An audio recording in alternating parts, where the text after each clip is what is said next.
विशाल सुनो, मैंने इस पे ना 5100 रुपये रख दिए हैं। जब डॉली आपको राखी बांधेगी तब उसे दे देना। अरे वाह, पिछली बार बहन को 3100 रुपये दिए थे और इस बार 5100 रुपये।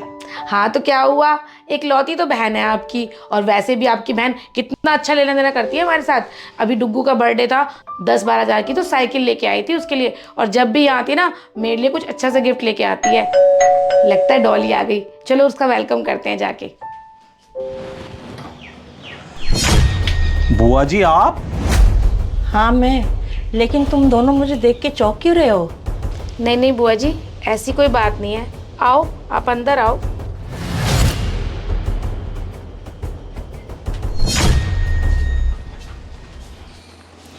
अरे यार, हम तो डॉली का इंतजार कर रहे थे, आपकी बुआ कहाँ से टपक पड़ी। अरे मुझे क्या पता बुआ कहाँ से टपक पड़ी।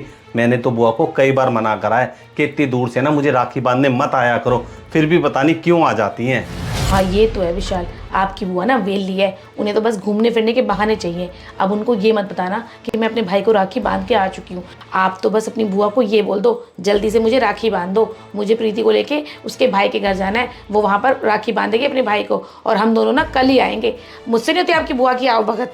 अरे तुम्हें इनकी आवभगत करने के लिए कह भी कौन रहा है, आवभगत उनकी करी जाती है जो अच्छा लेन देन करते हो। बुआ जी 10 रुपए की राखी ले आती है और अपने गांव की सस्ती सी दुकान से एक मिठाई का डब्बा उठा लाती है। ऐसी मिठाई लाती है, ऐसी मिठाई तो हमारी काम वाली भी ना ले। हाँ ये बात तो विशाल आप बिल्कुल ठीक कह रहे हो। और अब सुनो, बहन को तो 5100 रुपये दे देना, बुआ जब राखी बांधेगी ना 200 रुपये पकड़ा देना। हाँ हाँ तुम चिंता मत करो, 200 रुपये दूंगा।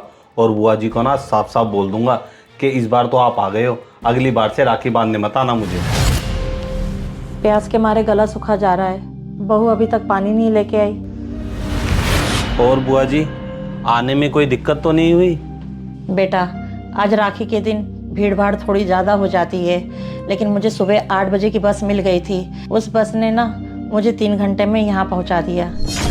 बुआ जी आपको कितनी बार मना किया है, इतनी दूर से मुझे राखी बांधने मत आया करो। आपको पता है ना आज के दिन बसें कितनी भरी रहती हैं, 3-4 घंटे लगते हैं आपको आने में। आप इतनी परेशान क्यों होती हो? बेटा माना कि मुझे उतनी दूर से आने में परेशानी होती है, लेकिन तुझे राखी बांधना थोड़ी ना छोड़ सकती हूँ। बुआ जी ये तो आपकी भलाई के लिए कह रहे हैं, अब आपकी उम्र हो गई है, धक्के खाती हुई आप सरकारी बसों में आती हो, ज़्यादा ही होता है ना आपको, तो राखी कोरियर कर दिया करो। बहू तो ये कैसी बातें कर रही है? जब मेरा भाई था तो मैं इतनी दूर से उसको राखी बांधने आती थी ना, तो भतीजे को बांधने क्यों ना हो? बुआ जी आप तो प्रीति की बात का ना बुरा मान गई हो। अब आप आ गई हो तो ऐसा करो मुझे जल्दी से राखी बांध दो, क्योंकि हमें प्रीति के घर भी जाना है। प्रीति ने अभी अपने भाई को राखी नहीं बांधी है। और हाँ बुआ जी एक बात और, हम प्रीति के घर से ना कल ही आएंगे। ठीक है बेटा, वैसे तो मैं सोच रही थी कि आज रात रुक के जाऊंगी, जब तुम लोग यहाँ पे रहोगे नहीं तो मैं अकेले रह के क्या करूँगी। बेटा हमारे गांव में ना एक नई हलवाई की दुकान खुली हुई है, तेरे लिए मिठाई लाई हूँ, तू खाएगा ना तुझे बहुत पसंद आएगी। बुआ जी बुरा मत मानना, हम रहते हैं शहर में और हम शहर की महंगी दुकानों की मिठाइयाँ खाते हैं। आप ले आते हो अपने गांव की ये सस्ती सी दुकानों की मिठाइयाँ, इसे खाकर ना हमारा पेट खराब हो जाता है। ये लो आप ये ना गांव वापस ले जाना, और ये लो 200 रुपये आपकी राखी बंधाई। बेटा राखी बांधने के पैसे तू मुझे मत दिया कर, मैं तो सिर्फ तुझे राखी बांधने आती हूँ, मैं पैसे लेने नहीं आती हूँ बेटा। अरे बुआ जी रख लो, अपनी खुशी दे रहे हैं आपको। और वैसे भी आप कितना खर्चा करके आई हो, 10 रुपए की आपकी राखी होगी, 100 रुपए का आपका मिठाई का डब्बा होगा। अब आप इतने दूर से आए हो, इतने पैसे तो देने बनते ही हैं। लो डॉली भी आ गई। नमस्ते भाभी। हाँ, नमस्ते भैया। नमस्ते बुआ जी। क्या बात है, पूरे दरवाजे खोल कर बैठे हो, लगता है मेरा बेसब्री से इंतजार हो रहा है। हाँ हाँ डॉली, सुबह से बेसब्री से इंतजार हो रहा है आपका। ये तो बड़ी अच्छी बात है कि मेरा सब आप लोग इंतजार करते हो। और बुआ जी कैसे हो? वैसे हर राखी पर आपको यहाँ देखती हूँ ना, मुझे बहुत अच्छा लगता है, और इस बहाने से आपसे मिलना भी हो जाता है। ये तो अच्छी बात है डॉली बेटा, चलो मेरा यहाँ आना किसी को तो अच्छा लगता है। बुआ जी आप ये कैसी बातें कर रहे हो? आपका यहाँ राखी पर आना हम सबको बहुत अच्छा लगता है। पापा जिंदा थे तो तब भी आप यहाँ राखी बांधने आया करते थे, पापा के जाने के बाद तो आप भाई को राखी बांधते हो। बुआ जी आप ऐसा बिल्कुल मत सोचा करो, हम सबको आपका यहाँ आना बहुत अच्छा लगता है, क्यों भाई? हाँ ये तो है बुआ जी, आपके हाथ की चाय पिए हुए ना हमें बहुत दिन हो गए हैं। आप ना चाय बहुत अच्छी बनाते हो, इसे तो चाय अच्छी बनानी आती नहीं है। आप हमारे लिए चाय बना लाओगे? ठीक है बेटा, तुम लोग यहाँ पे बैठो, तुम लोगों के लिए मैं चाय बना के लाती हूँ।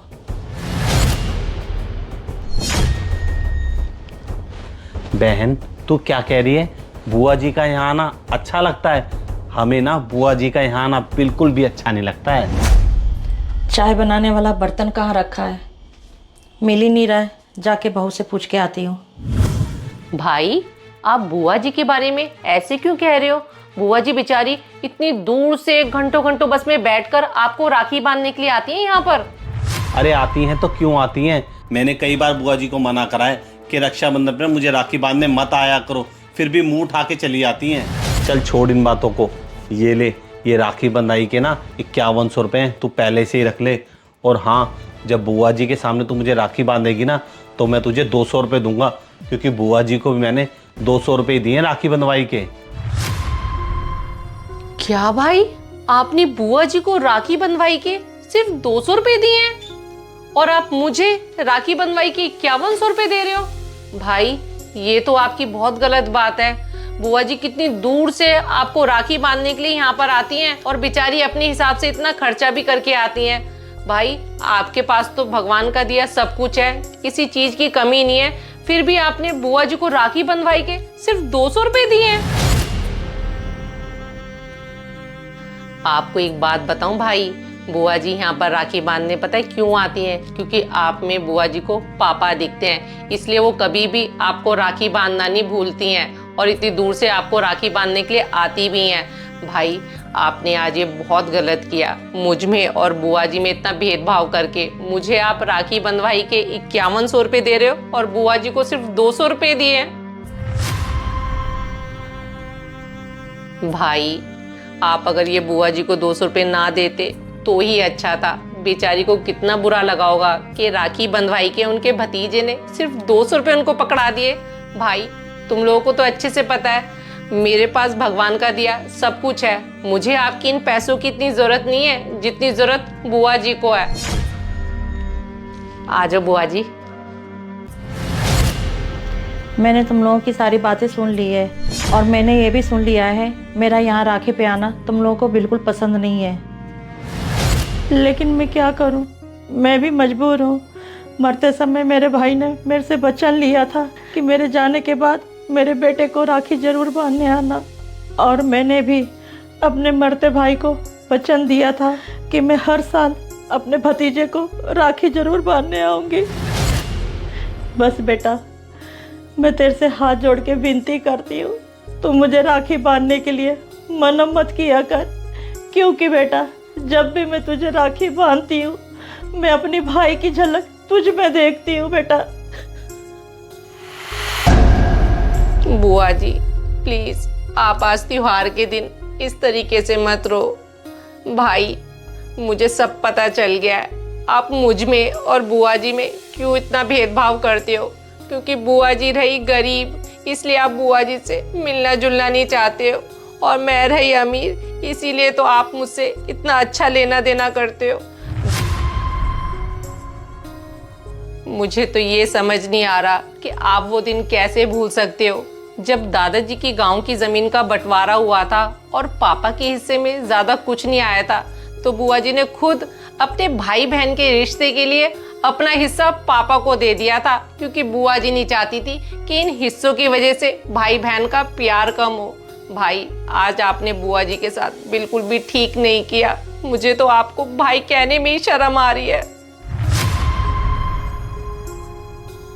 भाई आपसे एक बात बोलूं, जिस तरीके से मैं इस घर की बेटी हूँ उसी तरीके से बुआ जी भी इस घर की बेटी हैं। अगर आप बुआ जी से मिलना जुलना नहीं चाहते ना तो आप मुझे भी भूल जाओ, क्योंकि जिस घर में बुआ की इज्जत नहीं होगी ना उस घर में मैं कभी भी पैर नहीं रखूंगी। बहन आज राखी के दिन ऐसा मत बोल, हम दोनों से बहुत बड़ी गलती हो गई है। बुआ जी हमें माफ़ कर दो, हमसे आगे से ऐसी गलती फिर कभी नहीं होगी।